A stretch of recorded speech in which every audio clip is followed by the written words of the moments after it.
అదే మరిగా అనేక మంది దానికి సపోర్టింగ్ స్టాఫ్ ఉన్నారు. దీనికి స్కిల్ డెవలప్మెంట్ కోసం ముందుకు వస్తున్నారు.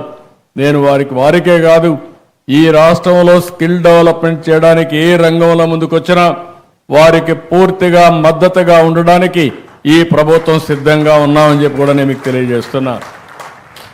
మనందరిలో కూడా తెలివితేటలున్నాయి, కానీ ఏ పని చేయాలనో ఆ పని చేయడానికి కావాల్సిన స్కిల్స్ తక్కువ ఉన్నాయి.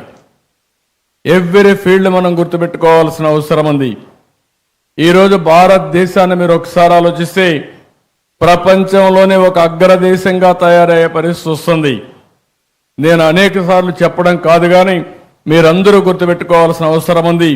ఎక్కడైతే ఒక సమర్థవంతమైన నాయకుడు ఉంటాడో, ఎక్కడైతే ఒక సుస్థిరమైన పరిపాలన ఉంటుందో అక్కడ అభివృద్ధి ఉంటుంది, అక్కడ సమిక్షేమం ఉంటుంది, అక్కడే భవిష్యత్తు ఉంటుందని చెప్పి కూడా మీకు తెలియజేస్తున్నా.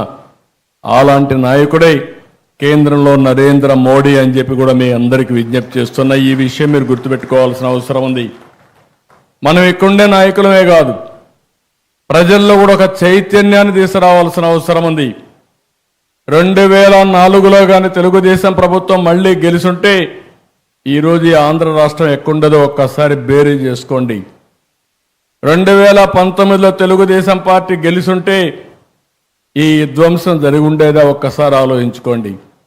ఎంత నష్టం జరిగిందని మనం చూసుకుంటే ఎప్పుడు కూడా ప్రజలు, మీరందరూ కూడా గుర్తుపెట్టుకోవాల్సింది, ఇంటలెక్చువల్స్ కూడా మాకేం పని అనుకుంటారు, కానీ మీ జీవితాలను గవర్న్ చేసేది గుడ్ గవర్నెన్స్. మీరు చేసే కష్టానికి అదనంగా ఆదాయం రావాలన్నా, మెరుగైన జీవన ప్రమాణాలు ఉండాలన్నా ప్రభుత్వం వల్లనే సాధ్యం అని చెప్పి కూడా నేను మీకు తెలియజేస్తున్నా. ఒక్క ఎగ్జాంపుల్ చెప్తున్నాను. బైఫర్కేషన్ యాక్ట్లో ఆల్ ఇండియా మెడికల్ ఇన్స్టిట్యూట్ ఇచ్చారు. నేను రాజధాని మంగళగిరిలో పెట్టాను.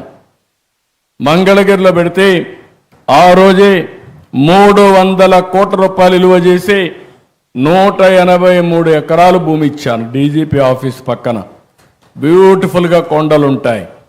దేశంలో ఎక్కడ కూడా all India institute of medical సైన్స్కి ఇంత మంచి సైట్ లేదు. అలాంటి సైట్ ఇచ్చాం. వాళ్ళు కూడా 1618 కోట్ల రూపాయలు ఖర్చు పెట్టి 960 బెడ్లతో హాస్పిటల్ ఎస్టాబ్లిష్ చేశారు.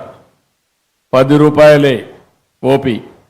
అలాంటిది పెడితే నేను ముఖ్యమంత్రి అవుతానే సూపరింటెండెంట్ వచ్చి అడిగాడు, సార్ మీరు ఆ రోజు మంచి ఉద్దేశంతో ఇవన్నీ చేశారు, నీళ్లు లేవు, నీళ్లు లేకుండా ఉంటే మేము 600 టిప్పర్స్ ట్యాంకర్స్ పెట్టి నీళ్లు తెప్పిస్తున్నాం, అవి తిరుగుతుంటే ఏం చేయాలని అర్థం కాకుండా ఓపీ క్లోజ్ చేశాం, రూములు కూడా ఆపరేట్ చేయడం లేదు, మీరు నీళ్లు ఇస్తే మేము ఆపరేట్ చేస్తామంటే నీళ్లు కాకుండా రోడ్డు కూడా వేయకుండా వదిలిపెట్టారు.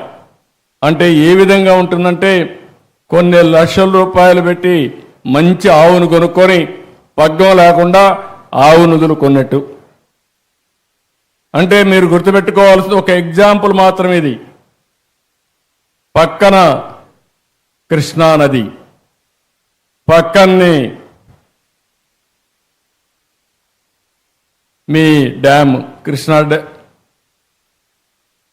ప్రకాశం బ్యారేజ్, నీళ్లు ఎప్పుడు పుష్కలంగా ఉంటాయి. పైనుంచి చూస్తే కింద నీళ్లు కనపడొస్తాయి, కానీ హాస్పిటల్ మాత్రం నీళ్లు లేవు. ఇది గవర్నమెంట్ అని అడుగుతున్న మా మంత్రి గారు ఇప్పుడే మాట్లాడుతున్నాడు. నేను ఏ వ్యక్తిని కూడా విమర్శించడానికి కాదు, ప్రాధాన్యతలు తెలియని వ్యక్తులు పరిపాలన చేస్తే ఏం జరుగుతుందో ఆల్ ఇండియా ఇన్స్టిట్యూట్ ఏదైతుందో మన మంగళగిరి ఒక ఉదాహరణ అని చెప్పి కూడా నేను మీకు తెలియజేస్తున్నా. ఇక్కడికి వచ్చినప్పుడు నేను ఒకే విధానం మీ అందరిని కోరుతున్నా.